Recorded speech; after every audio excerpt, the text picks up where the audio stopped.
how to set the keyboard, touch and hold spacebar to open cursor control or voice input on the Samsung Galaxy S26, S26 Plus or Ultra.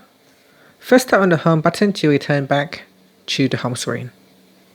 From the home screen, swipe down at the top, then tap on the settings icon.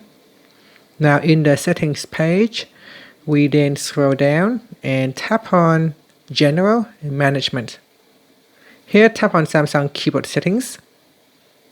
From here, we then scroll down, then tap on Swipe, Touch and Feedback. Then tap on Touch and hold spacebar. In here you can choose no action, cursor control or voice input. So if I select cursor control, it will show a virtual touchpad here. Okay, so I can move around the text with my cursor control. Otherwise, you can set it to open up voice input.